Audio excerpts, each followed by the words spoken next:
Kisah ini aku alami saat diriku pindah di pabrik garmen di daerah Tangerang.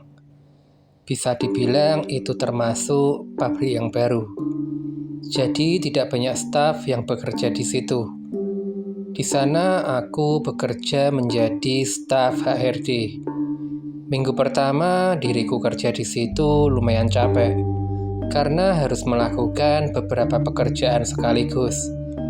Staf HRD hanya ada 2 orang saja, yaitu aku dan atasanku, sebut saja Bu Kiki, dan 1 orang staf accounting. Semua kita kerjakan bersama-sama. Bayangkan saja kita harus mengurus karyawan hampir 150 orang. 2 minggu di awal mulai terjadi keanehan. Mulai ada yang kesurupan, kecelakaan kerja, atau mesin yang tiba-tiba nyala sendiri ketika lembur hingga malam. Sampai pada suatu hari, sebut saja Ibu Odah, beliau bekerja sebagai OB kantor, bersih-bersih kantor ataupun menyiapkan minum atau makanan untuk si bos. Suatu pagi ketika dia sedang membersihkan kamar mandi, dia teriak begitu keras. Kami semua pun langsung berlari menghampiri beliau. Kami mendapati beliau sedang jongkok sambil menutup mata. Khawatir takut kesurupan, Bu Kiki langsung menegur dan menyuruhnya untuk beristighfar. Ketika sudah tenang, Bu Kiki menanyakan apa yang terjadi dengannya. Dia pun menceritakan kalau saat membersihkan kamar mandi, dia melihat pocong persis ada di belakang dia. Awalnya dia berpikir mungkin itu hanya pantulan bayangan cermin saja. Tapi ketika dia membalikkan badan, dia melihat pocong persis berdiri dengan wajah yang ditutupi kapas yang sudah coklat. Dan dia pun refleks langsung menjerit sambil menutup mata.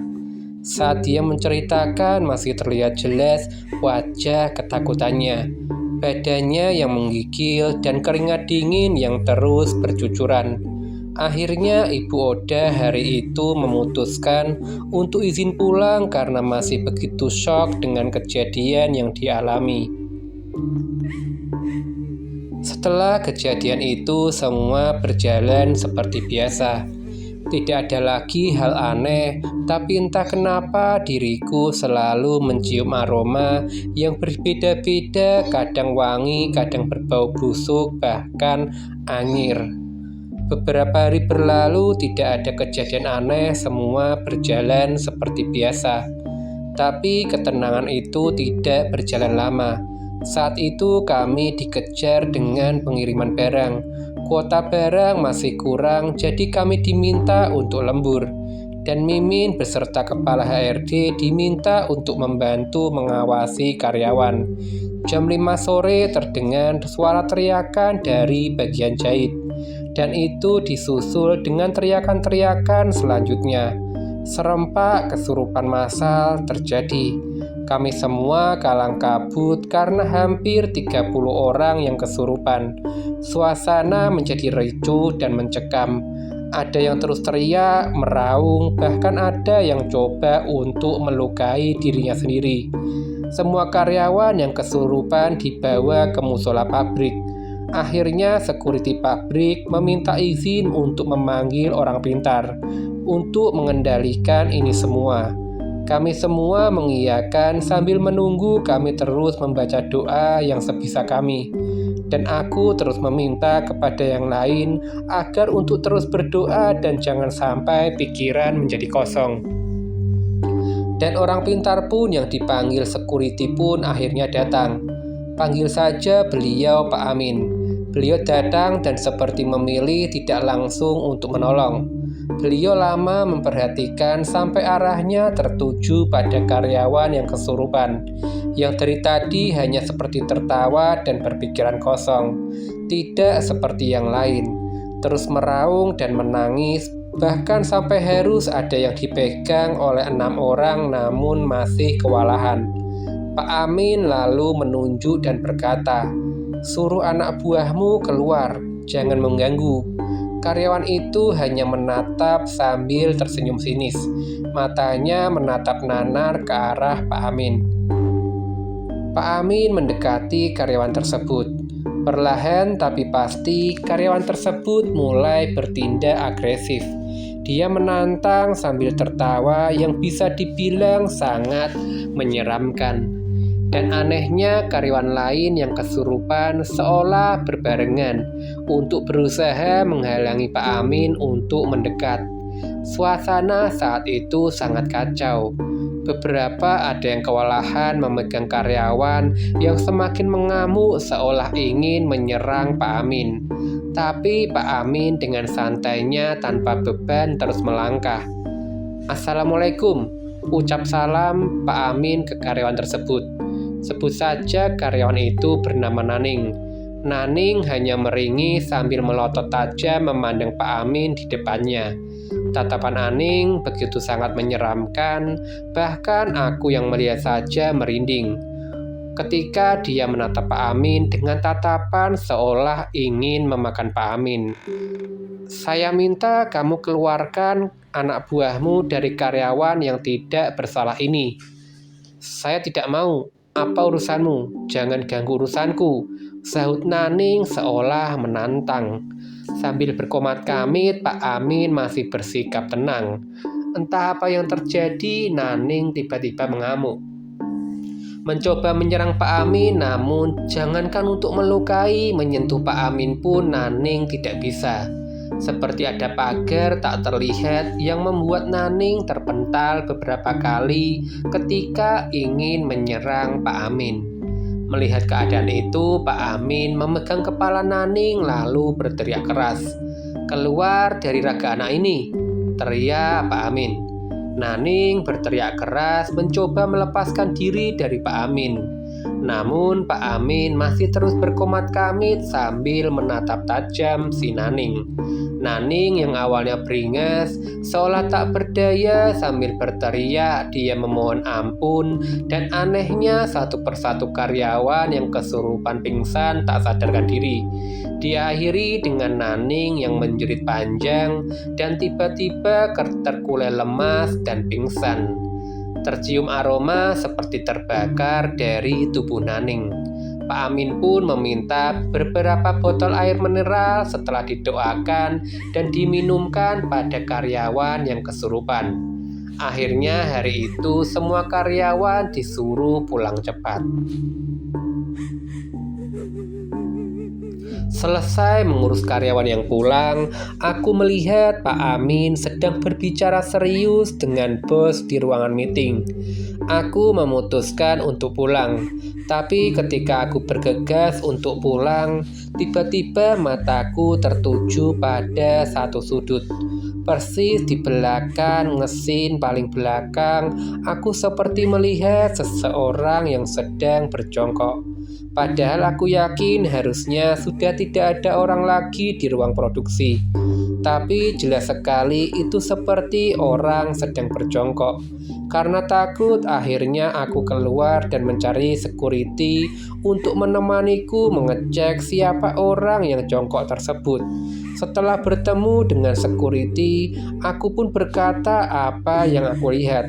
Karena kami berpikir takutnya masih ada karyawan yang kesurupan, jadi kami pun bergegas untuk mengecek ke dalam.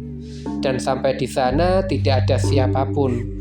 Kosong, hanya ada deretan mesin jahit dan bahan-bahan yang belum rampung dikerjakan. Kami pun saling memandang dan memutuskan untuk pergi dengan perasaan yang masih kacau. Esok harinya aku berangkat seperti biasa. Tapi ketika sampai pabrik, hanya beberapa karyawan yang datang. Banyak karyawan yang tidak masuk di hari itu. Melihat hal itu, bos pun memutuskan untuk meliburkan pabrik selama 3 hari. Karyawan pun pulang, namun ketika aku juga bergegas ingin pulang, tiba-tiba dipanggil oleh temanku, yaitu panggil saja dia Wulan. Wulan mengatakan bahwa ada beberapa pendingan pekerjaan yang harus diselesaikan karena tanggal 10 dia harus sudah lapor pajak, dan dia memintaku untuk menemaninya di kantor. Aku pun mengiyakan karena aku pun sebenarnya ingin memeriksa absen dan lemburan nyicil kerjaan biar tidak terlalu gedebak-gedebuk, pikirku. Saat itu di kantor hanya ada aku, Wulan, kepala HRD, dan bos yang berada di ruangannya. Awalnya semua berjalan lancar, tidak terjadi hal aneh apapun. Tapi kira-kira jam 1:30 siang kami semua mencium wangi kamper, yaitu wangi kapur barus. Padahal ruangan kantor tertutup dan hanya ada kami bertiga. Kami bertiga saling memandang tanpa ada yang berani berkomentar, seolah tatapan kami sudah bisa menjelaskan apa yang kami maksudkan satu sama lain. Kepala HRD kami pun memecahkan keheningan kami. Kalau sekiranya masih bisa dikerjakan besok, mending pulang aja yuk sekarang. Ungkapnya. Kami pun langsung bergegas membereskan semuanya. Setelah beres, kami pulang bersama. Dan saat kami sudah sampai gerbang, kami melihat bos yang tergopoh-gopoh keluar dari pabrik.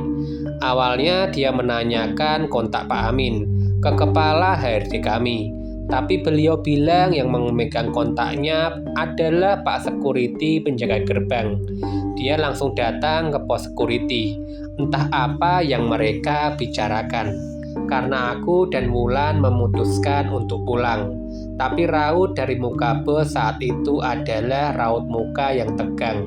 Seperti habis melihat hal yang membuat dia sangat ketakutan. Dan sampai parkiran aku sempat melihat ke arah kantor. Dan aku pun seperti melihat sesosok pocong yang berdiri membelakangi. Etienne. Aku pun langsung keringat dingin dan bergegas keluar dari pabrik disusul dengan Wulan. Sepanjang jalan aku terus teringat apa yang aku lihat. Tak hentinya aku terus berdoa sepanjang jalan sampai rumah. Sampai rumah ayahku melihatku yang terlihat pucat.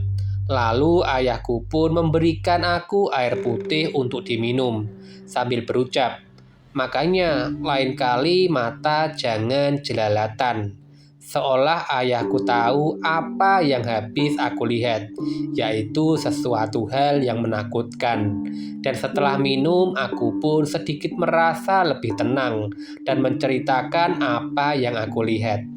Ayahku hanya tertawa kecil sambil berkata, "Pokoknya kalau kamu kerja harus hati-hati di sana ya," ungkap ayahku sambil mengelus kepalaku. Selama libur kerja, aku dan Wulan masih intens bercerita lewat BBM. Ternyata Wulan pun mengalami hal yang tidak mengenakan saat terakhir kami masuk kerja.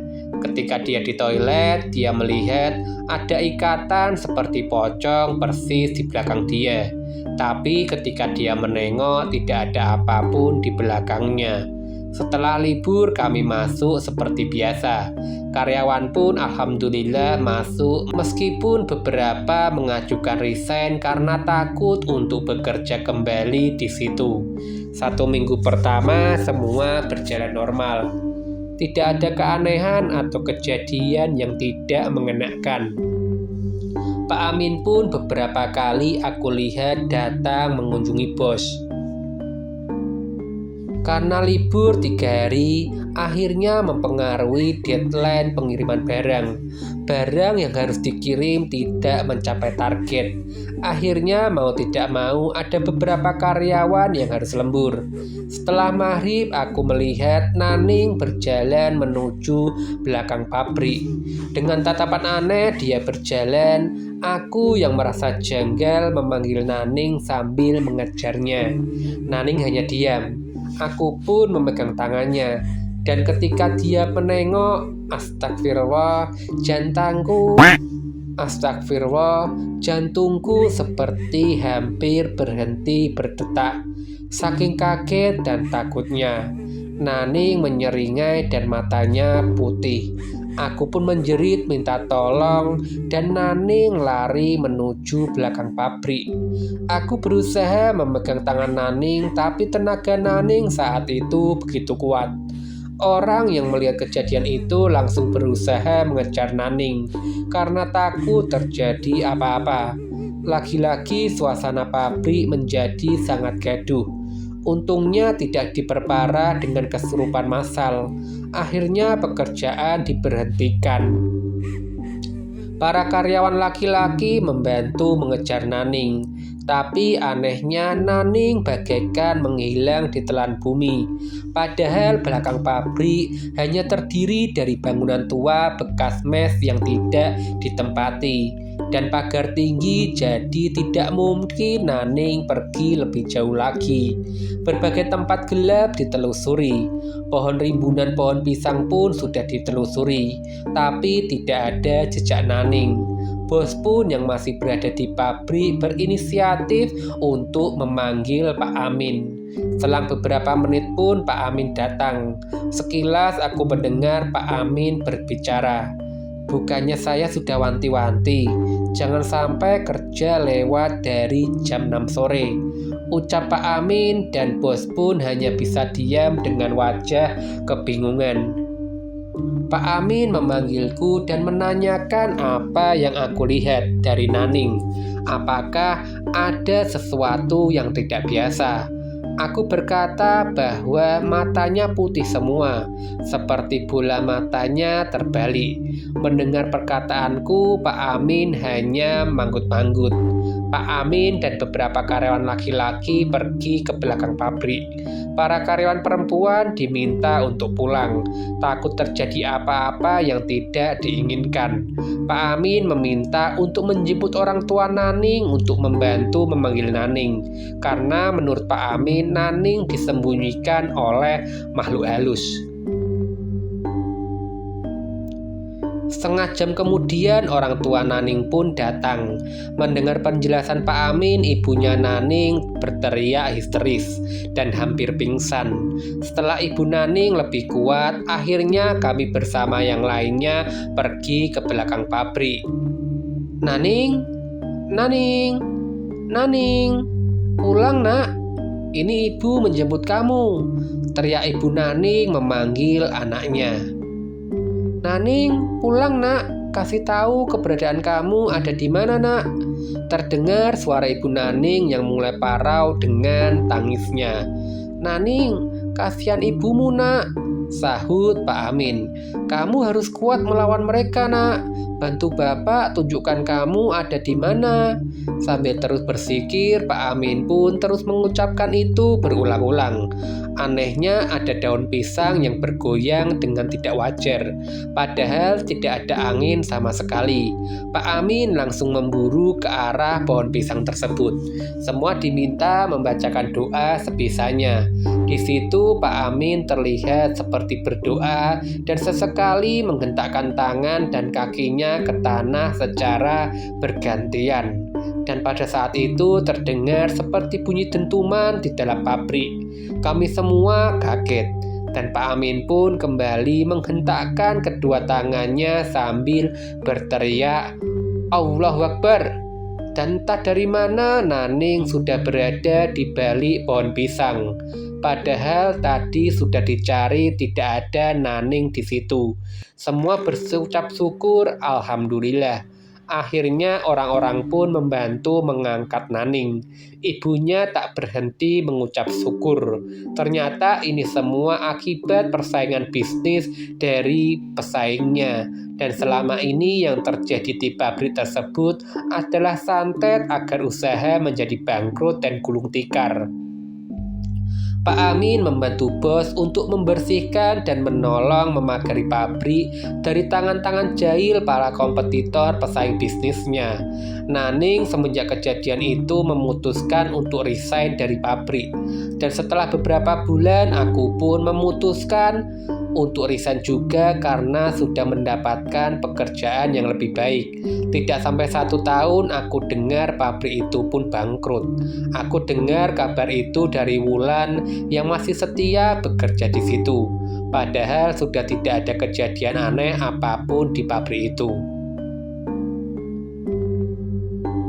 Sekian cerita kali ini. Akhir kata, salam ketakutan.